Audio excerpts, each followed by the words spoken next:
The Picture of Dorian Gray by Oscar Wilde. Chapter 1.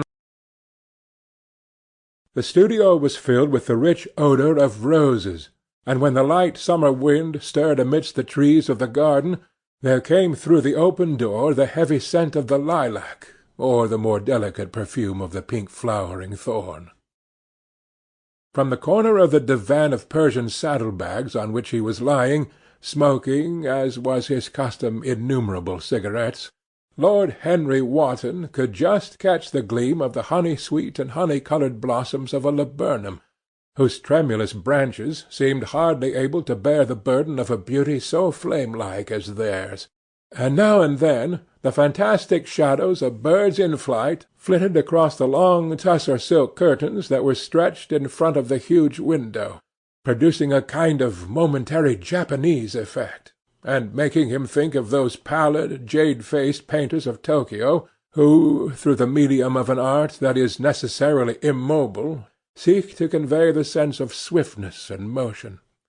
The sullen murmur of the bees, shouldering their way through the long unmown grass, or circling with monotonous insistence round the dusty gilt horns of the struggling woodbine, seemed to make the stillness more oppressive. The dim roar of London was like the burdened notes of a distant organ.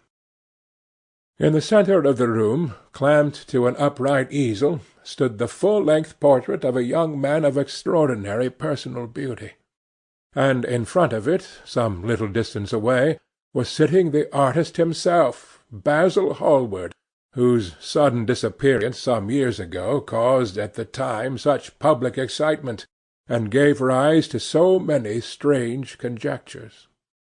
As the painter looked at the gracious and comely form he had so skilfully mirrored in his art, a smile of pleasure passed across his face, and seemed about to linger there, but he suddenly started up, and closing his eyes, placed his fingers upon the lids, as though he sought to imprison within his brain some curious dream from which he feared he might awake. "It is your best work, Basil, the best thing you have ever done," said Lord Henry languidly. "You must certainly send it next year to the Grosvenor. The Academy is too large and too vulgar.